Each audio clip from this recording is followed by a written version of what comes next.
So anyway, we have Regina Carter with us. She is the principal at Madrona Elementary School. It is delightful that you're here. Thank you. So I met Regina at a high spot. I met her at the high spot. Some of you, there's a high spot breakfast club-ish that happens there. Some of the Epiphany, what would we call them, wisdom leaders or something, like Bobby Spaeth and David Brewster gather up there every so often for conversation, and occasionally a neighbor comes by, and Regina was the guest who came and chatted with that group, and I was completely impressed with her vision and what's going on in Madrona. And I thought, gosh, you know, they're our neighbors, right? How long has Madrona Elementary School been our neighbor? Since the day it was built, right? Since the day it was built.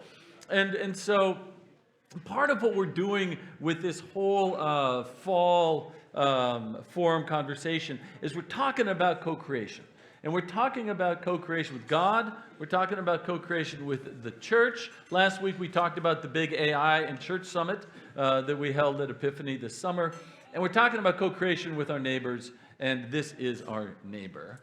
And so the hope today is just to find out a little bit about what created the kind of leader that is the principal at Madrona Elementary School. And so I thought we'd just invite her along, have a conversation. We'll open it up to you all for questions. And there's a lot to talk about in the life of schools in Seattle. But I do want to make note that there will be no conversation about school closures. That is not because I'm sure she doesn't have great opinions and insights. It's because the chancellor of the Seattle school system says no conversations from principals with people about school closures. So if you want to have that conversation, you'll have to find it someplace else. That said, also, but you can have a lot of conversations about your school and the vision of the school, and that is in the community of the school and all of those things in our mind. So anyway, thank you for being here. Tell us about your journey to become the principal, and this big question, about your journey to become the principal at Madrona Elementary. Oh boy, that's a big question. Start where you like, or maybe like what did your growing up life in Seattle? You're from Seattle, aren't you? I am from Seattle. I'm from this neighborhood. My grandfather helped build Curry Temple. That's right there by Garfield. And so all of our waking hours, and you know when you are at the time he was assistant pastor. Okay. When you know that you're assistant pastor, you do everything, right? Well, he had 10 kids, and his 10 kids had grandchildren, and I'm one of them. And we were there Monday night, Tuesday night for CYF, Christian Youth Fellowship. Wednesday, we were there for Bible study. Thursday, we were there for choir rehearsal. And Saturday we were there for choir rehearsal. Sunday morning we were there for church and Bible class. So we were always there. In Sunday school, we were after church. We were there for the fish fries and the dinners. So my whole life was around Curry Temple, and so this neighborhood is very fond of my heart. I grew up here, but I wasn't allowed to go to Madrona because my family had moved a little further south. So I ended up going to Wing-Luke, and then after Wing-Luke to another Renton school. So all of my cousins, though, were in this neighborhood. So anytime I could get over here, you know, my mom would be the person to pick everybody up, and we'd go to Curry Temple. So, that's who I am. So would somebody make note and tell all of our kids in Sunday school that we're changing the strategy Monday, Tuesday, Wednesday, Thursday, Saturday, and Sunday? That's the new lineup for our Sunday school. Well, I actually called my sister last night because I was like, okay, so I'm going to be speaking at Epiphany. And she was like, oh my goodness. She was like, you're going to tell them everything? I said, oh yeah, I'm going to tell them everything. And so she was like, well, did you tell them only our friends? Because we had so many cousins. Those were our friends. And then the other children from the church were our cousins too, right? So we only went to our cousins' houses, and we only fellowshiped with our cousins, right? So it's like, you're going to tell them we didn't have any friends outside of church?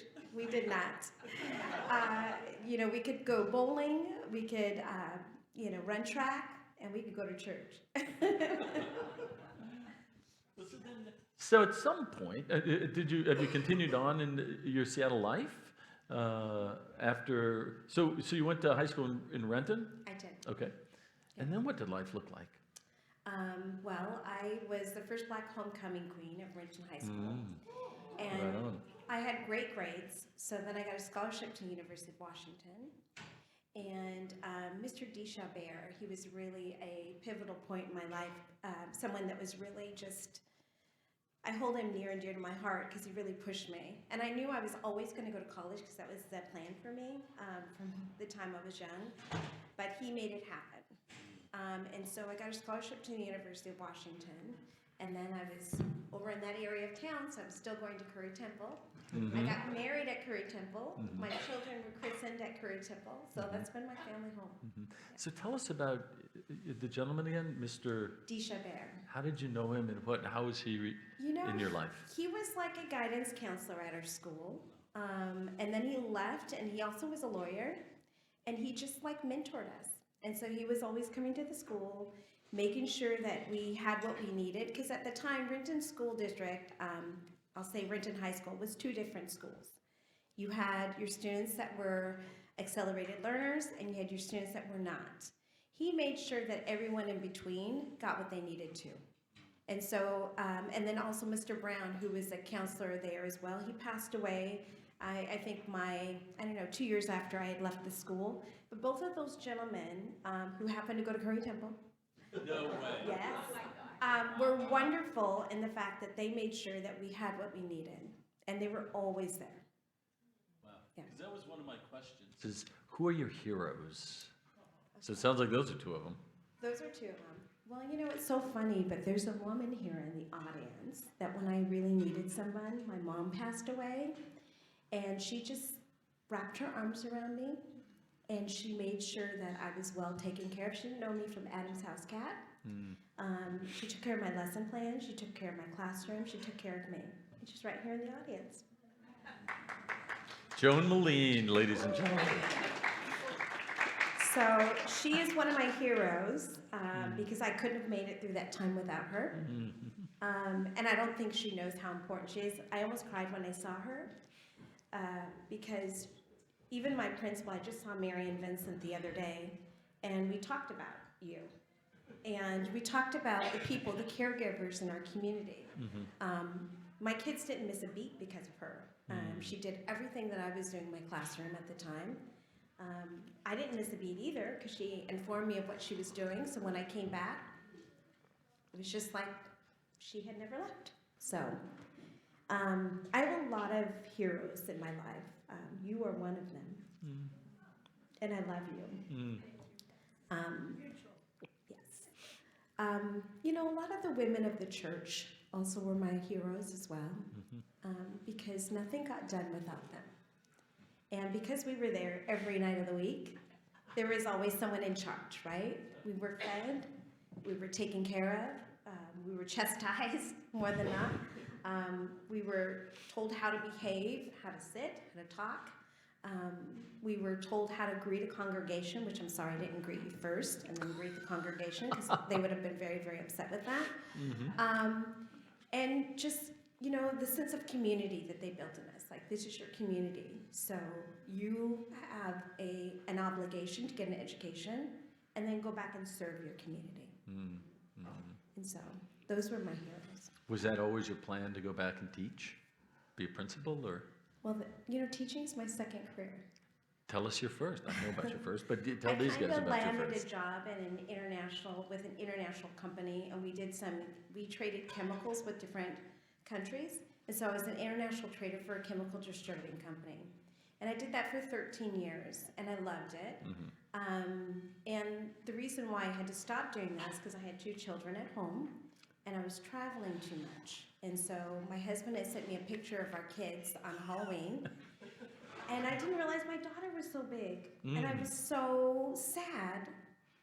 And this is also, before my mom had passed, and my mom and my dad were really supportive of my family, and they helped take care of our children, but I was so sad that my children were so big, and I wasn't there. So I was at a conference at the time. I came home early. That next week I resigned, and I went back, got my master's in education. No kidding. A commodities trader, an oil commodity, energy, oil? No, well, I'll tell a secret. Do you know Mountain Dew? Erythorbic acid, which is one of the chemicals that's in that product. That's why I'll never drink it. I was the lead on that product, and so we had it shipped to the United States so that I could get it to Pepsi. From some mine underground someplace? What is it? It's a chemical? It's a chemical. Yeah. Good. Mountain Dew. All right, we're going to start serving it here at the church. Yeah. Yeah, I'll never drink it. That's super funny. Wow, so then to school, and then into the classrooms? Yeah. Or was it or administration, or what? How did? So where did you land? I started at Mercer Middle School, and Okay. that was a funny year.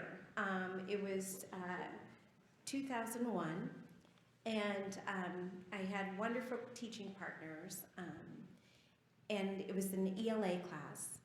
And then that following year, there was like no jobs. Oh. So being the new kid on the block, I got ripped.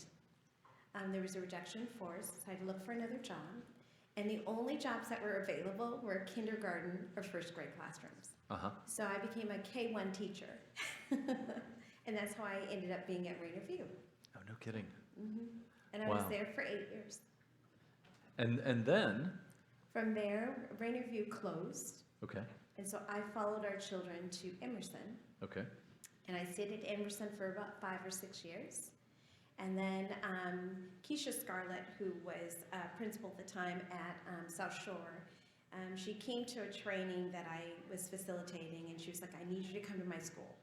So I left Emerson and I went to South Shore. Uh-huh. And I taught 2nd grade there. I taught the middle school science, and I also taught 4th grade. And then after I left South Shore, I ended up becoming a STAR mentor, which a STAR mentor is someone who supports new novice teachers to make sure that they have everything that they need, tell them who to contact if they need books or what have you, or contact me and I would go get it for them. So I was a STAR mentor then for 4 years. And then there was another reduction force. So then I became a Satterberg literacy coach, and that changed my life. And I Wow. loved it. I absolutely loved it. Satterberg gave us money to help support K-3 literacy, and so we were just getting a new curriculum, and we already had a partner too with the Nesholm Foundation, but Satterberg then funded 3 coaches. I was one of the coaches, and the rest is history. Then from there I became a interim principal, and then And principal. then to Madrona. So tell us about the Madrona Elementary School community. It's beautiful. It really is. I've got one of my students here. Who's in the choir, I might add. Yes, Uh-huh. and she's fabulous. So, we are just a really small community. And every year it seems like we were getting smaller and smaller and smaller into this last year. Mhm. This last year we have more students. I really recruited at the kindergarten level because I wanted to have a huge cohort of kindergarten, because if you can keep those kids year after year, then you can continue to build your school. So 2 years ago I got 50 kids, and this year we have 48. Mhm. So we're excited. We're very, very excited. And they're all day kindergarten, and those kids every year stay with us. So we're building. That is wonderful. Yeah. And your teachers, and where are they from? How many do you Oh, my have? goodness. What's the? This year we only have 10 teachers, but most of them have been at Madrona for at least 5 to 6 years. So we're very cohesive, and they've bought in what we did when I came in, because like any time when you have a new administrator, you have to develop your culture, right? So for us, we decided to spend some time thinking about the profile of a Madrona staff person, Like- And? what we do and how we do it, because we know what adults do matter. So if we were all on the same accord, we could make sure that, we change the trajectory of our school, and we've done that. We've done that. What's the vision? How So are y'all we have- tracking? Well, we have, we're bell to bell. We have a mandated curriculum. Every one of my school teaches it. We have a cell time for students, the social emotional, especially after COVID, our kids need it. Every teacher does it for the first 15 minutes of the day. So what is it? So we're using the caring school community, Okay. and it just teaches the behaviors that you want to see in a school. How we talk to each other, because during COVID, kids forgot how to talk to each other. Instead of yelling, how do you interact with people? If there's a conflict, what do we do to resolve it?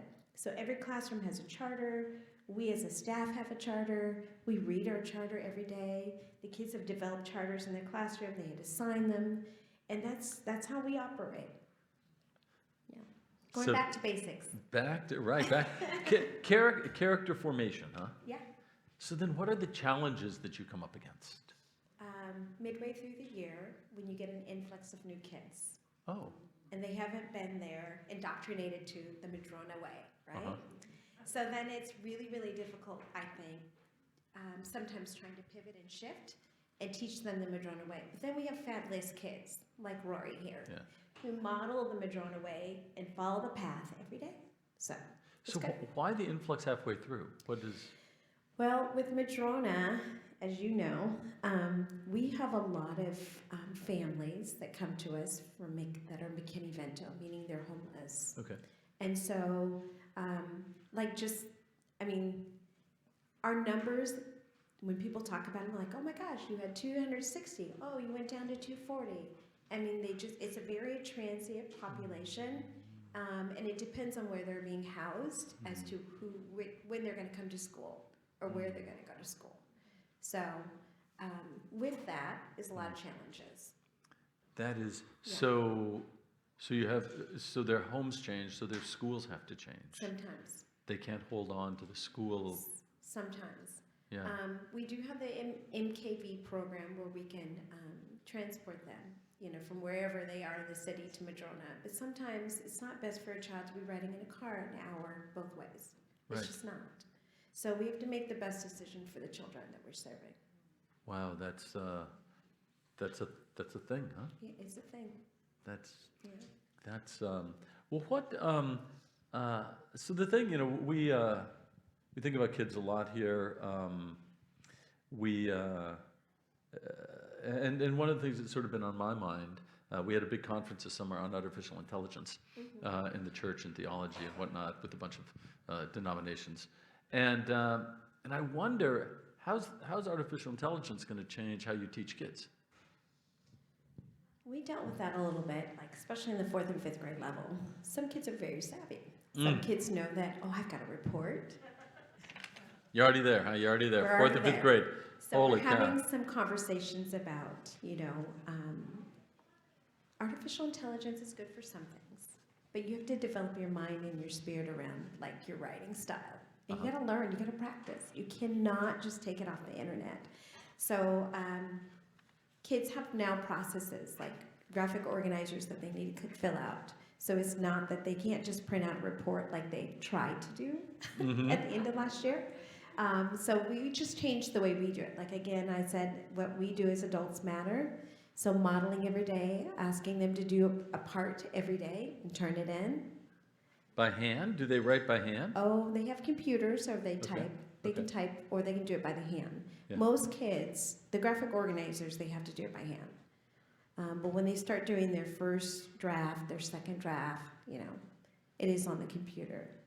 But we know it's not IA generated because they can't even access it from their computer anymore. Yeah. You mean the computers in the school? Yes. Right. Does anybody have any questions or thoughts for Regina that jump to mind about the school or about the community? Yes, sir. Jim? Do you teach civics? Do you teach civics was the question. We do, so 5th grade, we're required to do a social studies unit on civics. And so the 5th graders do receive a civics lesson. It's a unit. And that's something that we have to report after it's being taught. So Mr. Moss, I only have one 5th grade teacher this year. During the second quarter, he will teach a civics lesson get the kids to write about whatever the prompt is, because it's generated from the district, and then send it back. So yes, we do. Yeah. Barb? Is there other ways that a parish like Epiphany could support you and Madrona? Is there a way in which a parish like Epiphany could support you and Madrona? Well, that's on my list, but anyway. Well, you're speaking our language right now. So I don't know if you know, but Epiphany did help us paint half of our playground, which I'm forever grateful for. And it's beautiful. I can't tell you how many people that walk by and go, "Ooh, your playground looks great." The kids love it too. You know, crazy is Zach was actually one of the guys up there painting, our music director. So when stuff like that happens, I'm like, wow. Yeah, we spent the whole day painting. So, you know, right now, we're just getting in the swing of things. Last year we had a math program, and so that was all funded with, you know, I think I had one teacher that we funded, and then we had tons of volunteers. So we need folks like you all to help volunteer and help support math instruction, and we're trying to do the same thing for reading. It's funny because all of my full-time staff are K-5 through teachers. I don't have any other staff that's full-time. So I'm hoping with the October 1 count that we increase our FTE, and then hopefully I'll have someone in place that can kind of lead that work. So we don't have anyone right now that could lead it. So leading it insofar as organizing volunteers to Yeah. come in. So it's a volunteer organizational thing that you bring folks in to help kids after school or during After school. After school? Well, during school or after school. Because right now we have one 4th grade class and one 5th grade class. And my vision for those 2 grades is to have volunteers throughout the day supporting literacy and math instruction and some writing. And then after school, Ms. Pooks, who is our math and academic interventionist last year, hopefully I can fund her FTE once the October 1 count comes, so that she can come and bring forth a program after school where we can really target our students, our tier 2 students and tier 3 students who are not quite there where they need to be, so that they can receive the instruction that they need after school. Does that mean we have to know math? Sure. But you know what? I have to tell you, Miss Pooks is amazing. A lot of it's like kids don't realize that they're learning math because they're playing a game. You know what I mean? Yeah. So we just have to be able to play games. Sorry. That's okay. Or we can have a math brush up here at Epiphany. Jim, you can teach it, and that's good. So that there is space, right, to step in and to Yeah. help out. Absolutely.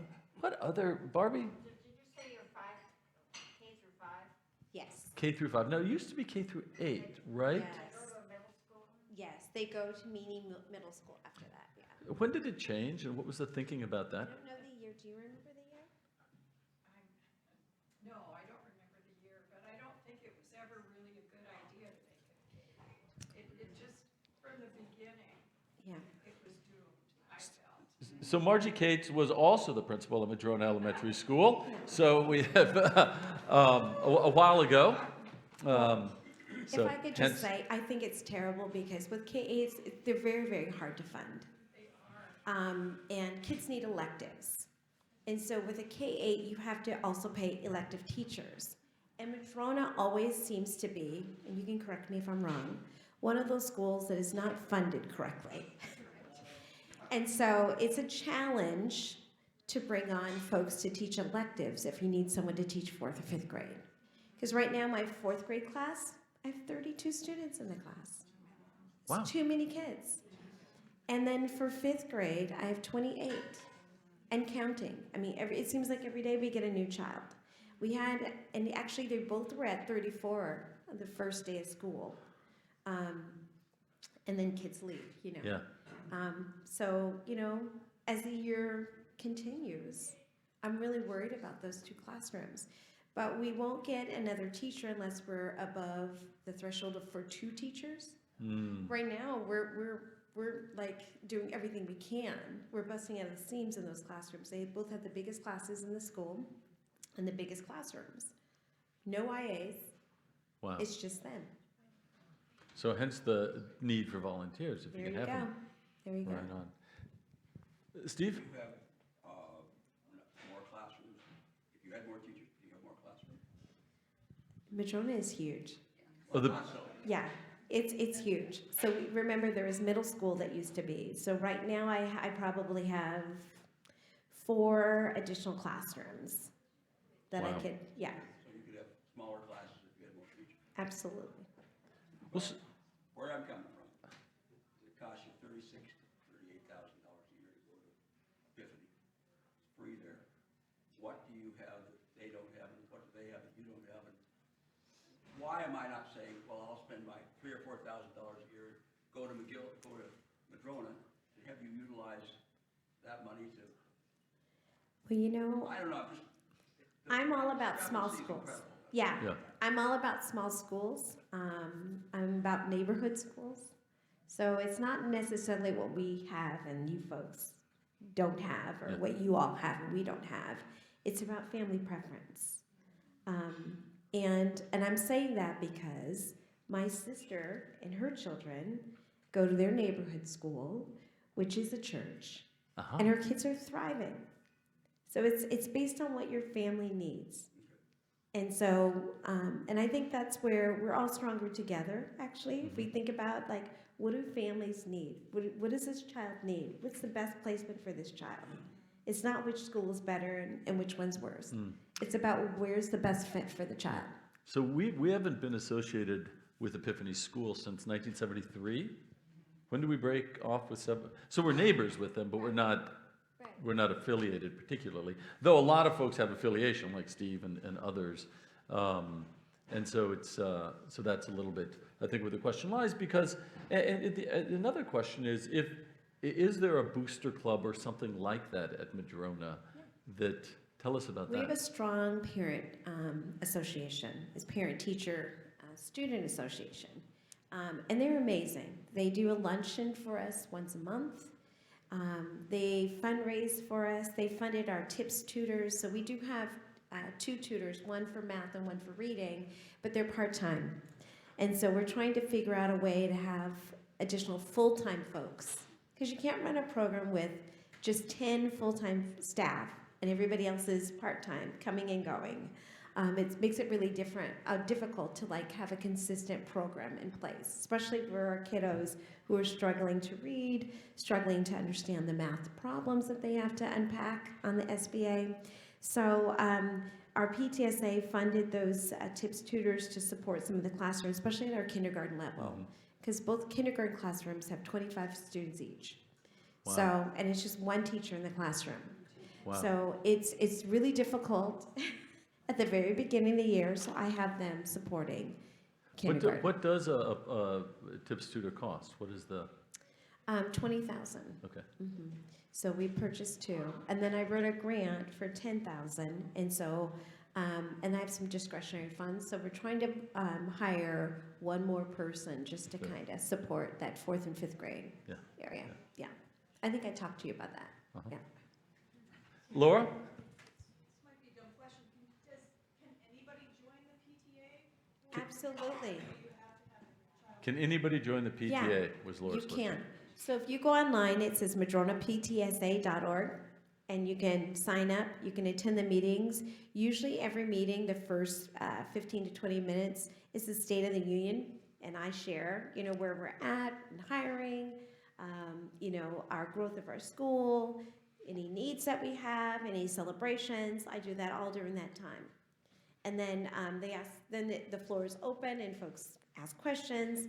And then our PTSA president is all about business. She's about raising money for our school, trying to make sure that she's building community across not just our school, but with, in our greater community. So I'm surprised she hasn't reached out to all of you, because she does a really good job of connecting all the parts for us. That's Yeah. why we could participate in the Madrona May Day. Yep. Yeah, and it's because of our PTSA. So she probably needs to know She does. Amanda. And I can hook her. I'll hook. Yeah, I'll hook the 2 of you together. Yeah. Yeah. So, Do you have Camille. an after-school program still? I know the community day school used to be up there. Are they still there? Yes, we've launched. That's still there, but they're a separate entity from our school. Is there options to provide tutoring during those after-school hours through that agency, perhaps, as volunteers? So just because it's a separate entity, you would have to go through them. I know that they do have folks that come out and support, but it's not through our school. What is it called again? It's called Launch. Launch, and it's a different, what is it, a city or is it a non? It's from the city. Okay, And we have the levy as well. And they have part of their levy as well because they have preschool. okay. Yeah, that's the only preschool that we have is through Launch in our building. So they're levy funded as well. Yeah. How much authority do you have over who your employees are? How much I authority? do all the hiring. What? I do all the hiring and encouraging to move on as well. Teachers too? I don't get rid of teachers. I hire. They don't like you, they leave. There you go. Be careful on the front end. There you go. Careful Yeah, on the front end. Hiring is very, very important. Yeah. Is it hard to find teachers? You know what? It's so funny. Our last 2 openings, I had like 50 candidates. Wow. So once you're at Madrona, folks don't leave. Yeah? Yeah. So we just make sure that our interviews, we had 8 candidates that we interviewed, and we chose from that 8. Wow. Yeah. And they accepted the jobs? Yeah. Fabulous. So when you're not thinking about school stuff and working up at Madrona, what do you like to do? Like, what are the things that interest you? Oh, boy. So a little bit about me. We're a football family. Uh-huh. UW football? We were a UW. Until yesterday? Just kidding. UW fans, just kidding. I know. So a little secret, my daughter went to Nevada, Reno to play soccer and football family. See? Oh, the football. Oh, yeah, fair enough. And so she went to the UW because she was also working at the UW hospital, but she needed to take one of their, a lab class. And she met a young man on campus, and by the name of Michael Penix. Ah. Football player, for those of you that don't Football know. player. Little bit of quarterback. You know, she's very... Right, she- fair yeah. enough. Sorry, wrong arm. Sorry, He's Steve. very smitten with my daughter. Mhm. And so they are a couple, and my daughter moved to Atlanta just recently because she's going to go to Emory. She's going to be a doctor as well. And so, I can see Mr. Penix being in our family in the future here. That's Yeah. So you're a Falcons fan now. Yeah, I just got a new New Jersey. And Oh, right on. hat. Tough loss the other day. Yeah. Yeah. And so he's not playing yet. Well, that's why they lost. They should have had him out on the field. I'll Because tell you he's that. amazing. And so this morning we prayed together this morning because Uh-huh. he had to be there early, and Olivia called because she was on her way because she lives downtown Atlanta, and he lives in I think it's called Suwanee, Suwanee? Georgia. Suwanee, Georgia, and she lives. Any Georgia folks? Yeah, she lives in Bullhawk. And so it's like very close, but Not too close. yeah, not too close. Aha. So you're a football fan. We're a football fan. My son also is the coach at Mount Rainier High School. And The he's- football team. Yeah. Do you guys go down to games? We do. And so he is also a special education teacher. So we get a chance to go and celebrate him, watch his game, or we go to Atlanta and we see Michael's games. Oh, how fun is that? So right now it's just about around traveling and seeing our kids. We're empty nesters now. And that's been really, really hard because we've had a lot of excitement in our house, especially the last couple of years with Michael playing football at UW. Uh-huh. And now not having any children in our home is really sad. But you got a lot of them at school. I got a lot of them. That's exactly This is what- right. Bye. Okay. I'll see you tomorrow. Okay, see you tomorrow.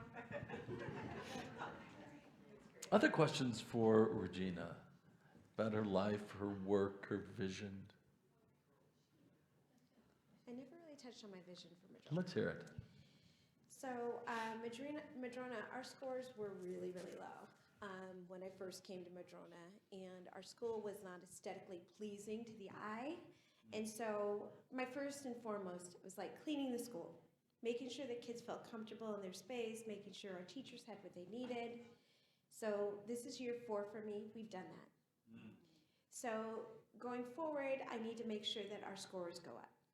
Last year, they made a huge leap. We're hoping that it does the same thing this year. And then it's also family engagement. So we've changed the way we do family engagement. It used to be like, we have curriculum night, everyone comes, which we're gonna do on October 10th. But then we used to like have a math night and every family would come. We've decided to change that. We've decided to do like grade level family nights. So we have a math and literacy grade level family night for kindergarten, for first grade, for second, on different nights. So it's more intimate so that we can meet and greet families and then really have that conversation about what their children need. So we're just kind of changing how we do business. Yeah, that's my vision. More time for you. Yeah, There at school. I know, right? Right. No, I get it. That's super important. And for me, being a principal is my dream job. I'm exactly where I need to be. I didn't apply for Madrona. I actually applied for Highland Park. Thought my interview went really, really well. High-fived the director on my way out. I thought it was a slam dunk. And so when they called me and said, okay, yes, we want you to be the principal, I thought they were going to say Highland Park. And they said, you can pick up your keys from Madrona. I was like, what? And so, of course I was like really excited because I was really hyped about that. Madrona was a Satterberg school. Highland Park was a Satterberg school. I worked, with Satterberg. It was going to be easy breezy. I was going to be able to continue on with that charge. And then to go to a school that doesn't have any supports. That was totally different. In the Southeast, it's very, very different. Yeah. Coming to here, we had no money and no supports. So I'm changing that trajectory for us. Do you have to write a lot of grants? I wrote 3 this year. Okay, And got 2. good. Yeah. And then how does the district decide how they fund Madrona? What is the operating mechanism? It's around students, how many Okay. students you have at the school. Yeah. Yeah. So just to say a little bit about that, our special education department, for years and years and years, they only had 10 kids or something. But we had more special education students, but we couldn't get our psychologists to help support, get in the services that they needed. So she retired, and I got a new psychologist who has the same thought process that I have, that let's give kids what they need. We call it our win time, because everybody gets what they need. And so, and we've been able to get more and more of our students the supports they need, even if it's speech, and OT-PT. And because of that, our numbers have gone up in terms of special ed. But I only have a part-time special education teacher right now. So we're hoping in October 1 count, because our numbers are like at 25. And special education should be a full-time teacher at 16. So I'm hoping that I'm granted that extra FTE that I need to support all the students. Yeah. So how's the city deciding which schools to open? Oh, she can't talk about that, Steve. That is a... So what I can tell you is that Dr. Jones and the senior leadership team are having community forums, and you're welcome to go to any of those.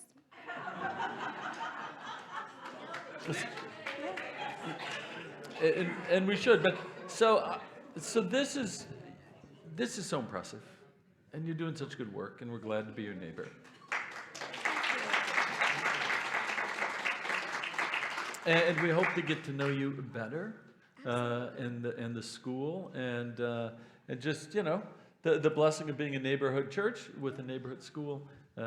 It's just a wonderful opportunity to co-create in God's world, right? Absolutely, and I'm really thankful for this partnership. Yeah. And I'm thankful that Rory is here as well. And so I told her that I was going to come and watch her sing. I said, I used to have to sing every Sunday, so I'm going to come and support you. And she was like, okay.